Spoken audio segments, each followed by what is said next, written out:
থাকলেও আল্লাহকে ডাকতে হবে, না থাকলেও আল্লাহকে ডাকতে হবে। সুখে থাকলেও আল্লাহর বন্দিগি, দুঃখে থাকলেও আল্লাহর বন্দিগি। হযরত আইয়ুব আলাইহিস সালামের নাম আমরা শুনছি, কথা বলেন। 70 বছর একটানা তিনি সুখে ছিলেন, সচ্ছল ছিলেন, সম্পদশালী ছিলেন, স্বাস্থ্যবান ছিলেন। তাফসীরের মধ্যে আছে আইয়ুব নবী গোসল করতে গেলে, আইয়ুব আলাইহিস সালাম গোসল করতে গেছেন, আল্লাহ তাআলা আসমান থেকে জুরজুর করে বৃষ্টির ফুটার মতো স্বর্ণের ফড়িং, ফড়িং বুঝেননি? আগের দিনে যে আমরা ধরতাম ফড়িং, হ্যাঁ, এই ফড়িং, স্বর্ণের তৈরি ফড়িং ঝুরঝুর করে আইয়ুব নবীর সামনে পড়ছে। উনি উনার লুঙ্গির মধ্যে এগুলো উঠাইয়া ঘরে নিয়ে রাখছে। আল্লাহ তাআলা বলছে, আইয়ুব, এতগুলো স্বর্ণের টুকরো ফড়িং ফেললাম, সবই উড়াইয়া নিলাগা, সবই তোমার, এতটি দরকার তোমার? আইয়ুব আলাইহিস সালাম বলছেন, মুনিব, আপনি দিচ্ছেন, আপনার গোলাম নিচ্ছে, আপনি বলেন শুকর আদায় করেছি কিনা সেটা বলেন। আপনার শুকর তো আদায় করি মাওলা, শুকর তো আদায় করছি। 70 বছর পরে আল্লাহ আইয়ুব নবীর সবরের পরীক্ষা নিছে, যে সুখে তো রাখলাম 70 বছর, এবার একটু সবর ধৈর্যের পরীক্ষা নেই। এবার 12 বছর কিংবা 18 বছর একটানা রোগে ফালায়া রাখছে। আজ আর মাল নাই, আজ আর রাজত্ব নাই, আজ আর সম্পদ নাই, স্বর্ণ নাই, স্ত্রীরা নাই, সন্তানাদিরা নাই, জনবল নাই, কিচ্ছু নাই, রোগে আক্রান্ত। 18 বছর কিংবা 12 বছর পরে যখন সুস্থ হইছে, তো আইয়ুব নবী এরপরে আল্লাহকে জিজ্ঞেস করছে, মাওলা, আমারে যে আপনি 12 বছর বা 18 বছর এই কষ্টে ফেলে রাখলেন, আপনি কি মজাটা পাইছেন? কুদুর পৌঁছে বুঝেন নাই? আইয়ুব, আমি নিজে পড়ছি কিতাবে, আইয়ুব নবী বলছে, আল্লাহ আপনার লাভটা কি হয়েছে সেটা কুদুর, আমার যা হয়েছে হয়েছে, আমি ফচ্চা টচ্চা শেষ, কিন্তু আপনার কি হয়েছে? রব্বুল আলামিন বলে, আইয়ুব, 70 বছর যখন আমি তোমাকে সুখে রাখছিলাম, তখনও আমি দেখছি তুমি আমার শুকর আদায় করছো, আমারে ডাকছো 100 আমি তোমার উপরে নারাজ না, কিন্তু আমি চাইছিলাম সবরের হালাতে, মুসিবতের হালাতে তুমি আমাকে ডাকো কিনা, আমি এটা দেখতে চাইছিলাম। এই জন্য 12 বছর তোমাকে রোগে ফেলে রাখছি, বা 18 বছর তোমাকে রোগে ফেলে রাখছি, তো দেখছি 18 বছর যন্ত্রণার ভিতরেও সবর করেও তুমি ঠিকই আমাকে ডাকছো।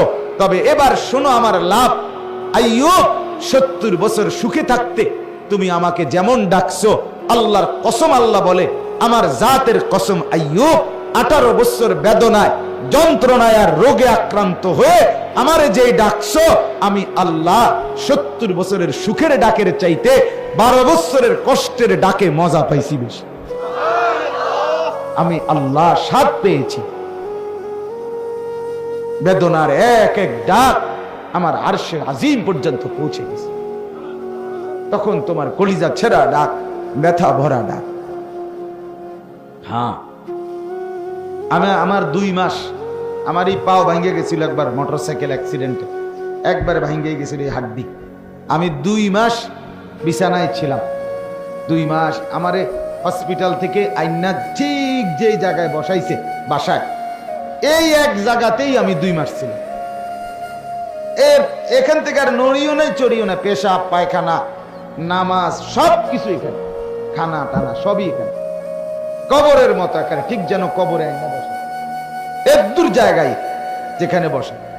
এই 2টা মাস আমার মনে আছে, তখনও তো আমি মালিককে রাত্রে ডাকছি, দিনে ডাকছি, এর আগে পিছেও তো মালিকরে কত ডাকছি, কিন্তু ওই সময় যে আমার পাও ভাঙ্গা, আমি সেজদা দিতে পারি নাই, মানে ঝুঁকে ঝুঁকে ইশারায় সেজদা দিয়ে দিয়ে নামাজ পড়ছি, রুকু সেজদা, কত কান্না কাঁদছি মালিকের কাছে, শুধু এক কথা বলে যে আল্লাহ, আমি বেশি দোয়া করছিলাম, মালিক, আমি আবার এই কপাল দিয়ে সেজদা দিতে চাই, আমি সেজদার তৌফিক যেন বঞ্চিত না হই।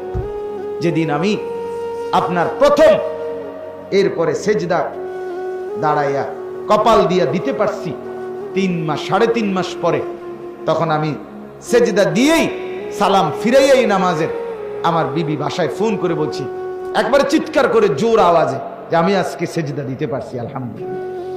মানে আমার খুশি লাগছে গোটা দুনিয়া জুড়ে, হায় আমি আমার মালিকের সিজদা দিতে পারি।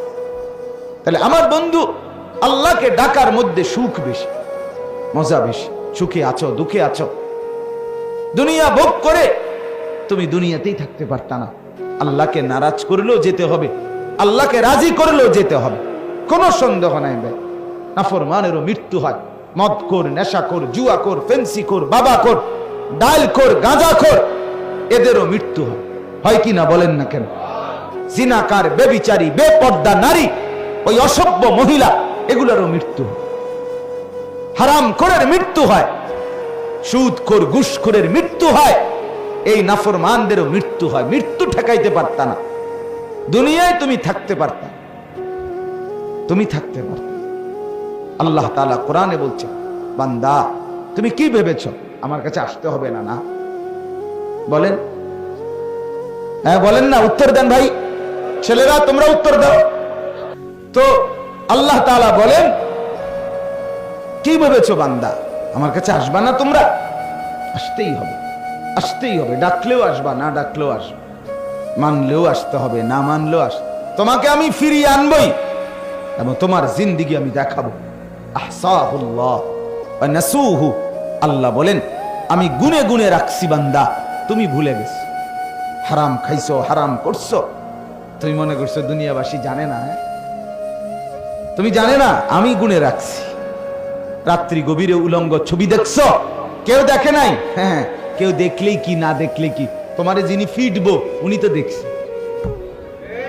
কথা বোঝেন নাই? তোমারে যিনি আসার দিব তিনি দেখছে। তোমারে যিনি জাহান্নামের আগুনের মধ্যে তালফাহু ওয়ুজুহাহুমুন নার ওয়া হুম ফিহা কালিহুন, কোরআনে আছে, আল্লাহ বলে বান্দা জাহান্নামের আগুন দুনিয়ার মাছ যেভাবে উত্তপ্ত তেলের মধ্যে কড়াইয়া একদিকে চাপ দিয়া ধরে তেলাপিয়া মাছ, এক পিঠে চাপ দিয়া ভালো করে ভাজি হইলে আরেক পিঠ উল্টাই আবার আরেক পিঠে চাপ দেয়। কোরআনে আছে, আল্লাহ বলে নাফরমানের চেহারা এক গাল জাহান্নামের আগুনে ফেরেশতা চাপ দিয়া ধরবে, এটা যখন ভীষণ ভাবে জ্বলবে তো এবার আরেক গাল চাপ দিয়া ধইরা এটাও ভীষণ ভাবে জ্বলবে। এটা কোরআনের আয়াত। তালফাহু ওয়ুজুহাহুমুন নার, চেহারাগুলোকে জাহান্নামের আগুনের মধ্যে এভাবে চাপ দিয়ে দিয়ে ঝলসানো হয়। অহুম ফিহা কালিহুন, আল্লাহ বলেন তখন তার চেহারা অত্যন্ত কুৎসিত, জঘন্য আকৃতি ধারণ করে। আলাম তাকুন আয়াতি তুতলা আলাইকুম, আর আল্লাহর পক্ষ থেকে বলবে বান্দা আমার কোরআন, আমার আয়াত, আমার হুকুম, আমার বিধান কি তোমার কাছে বলা হয় নাই? বলা হয় নাই? ফাকুনতুম বিহা তুকাদ্দিবুন, তুমি তো বারবার মিথ্যা মনে করছো।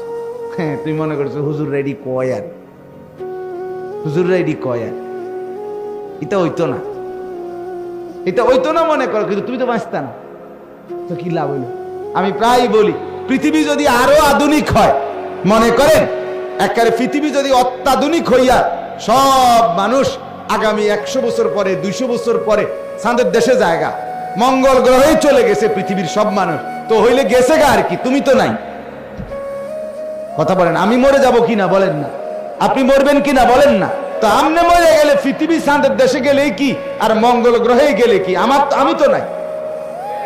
কিরে ভাই এটা বোঝো তো, আমি না থাকলে আরেকজনে ঠ্যাঙ্গালগি দিলেই কি, ঠ্যাং নামাইয়া রাখলে কি, দুনিয়া তো ভোগ করার সুযোগ নাই। এটা তো বলার সুযোগ নাই যে আমি যতক্ষণ ইচ্ছা দুনিয়ায় থাকবো। এখনো না মাতবরি করতে আরো যে আমার যতক্ষণ মন চায় আমি মাতবরি অহংকারী যৌবনের বড়াই দেখাবো, কিন্তু এটা তো বলতে একটা না যে আমি যতক্ষণ ইচ্ছা দুনিয়ায় থাকবো। চাই কার বাপের ক্ষমতা আছে আমার এনতে নেই,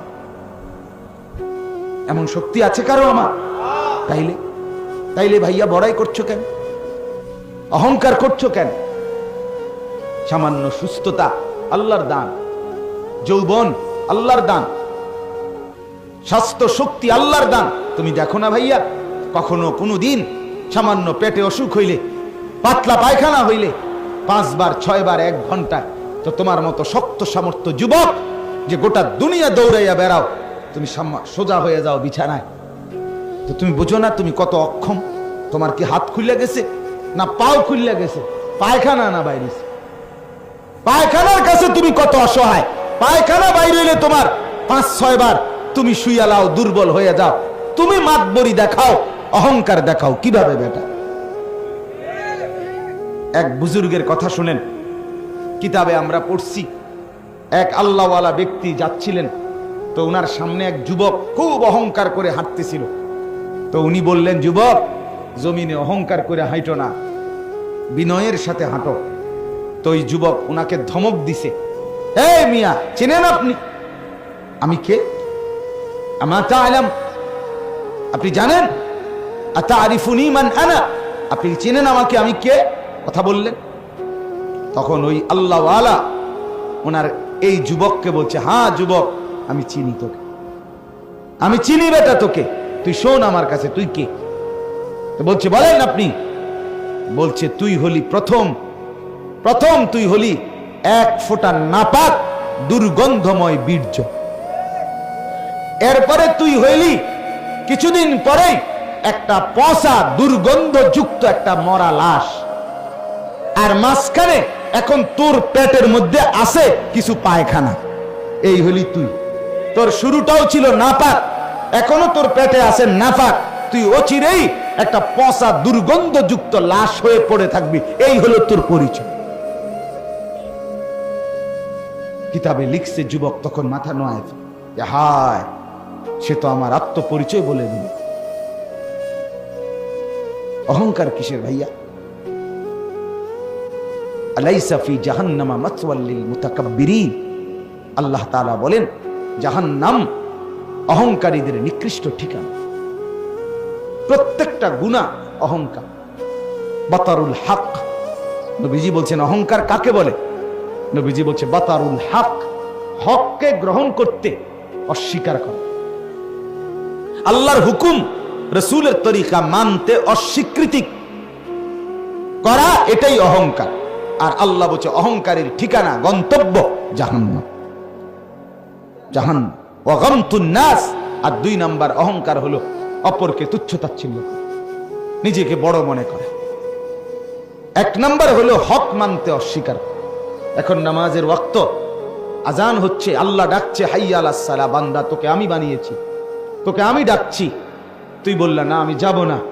আল্লাহ বলে, ঠিক আছে অহংকারী, আমি এর পরিণতি দেখাই দেবো। তুমি ভাত খাইতেছ, খা, ঘুম যাবি, ঘুমও যাস, এগুলো আমি কুত্তারেও খাওয়াই, এটি কোনো আশ্চর্য না। বাদ দুগা খাইস তুই, কিন্তু আমি তোরে বুঝাম, আমি দেখবো তুই কার সামনে অহংকার করলি। আল্লাহ আমাদেরকে মাফ করে দেন। এতগুলো কথা বলার এবার উদ্দেশ্য কি? এটাই আমার শেষ অংশ বয়ানের। এতগুলো কথা বলার উদ্দেশ্য হলো, যুবক, বাপ, মুরব্বী, পর্দার আড়ালের মা বোন, সবার কাছে অনুরোধ, নিজের জীবন গুনার উপরে জমিয়ে রাখা ঠিক না। আর এটা যদি আপনি বুঝেন, বিবেক যদি জাগে, এক বিন্দু অনুশোচনা অনুভূতি যদি জাগে, তো নিজেকে বদলানোর চেষ্টা করেন। আর এই বদলানোর একটা সুযোগ মাহে রমজান। বলেন আলহামদুলিল্লাহ। ভাইয়া, তুমি যদি চেষ্টা করো বদলাইতে পারবে। তুমি দেখো, একটু ভালো হয়ে দেখো, একটু চরিত্রবান হইয়া দেখো। আমি আবারও বলি দোস্ত, সমবয়সীদের আড্ডায় নিজের পরিচয় খুঁজে পাইবে না। সমবয়সী বন্ধু, এক ক্লাসের, এক সাইজের, এক হমান্না, এরা কোনোদিন আলোর পথ দেখায় না।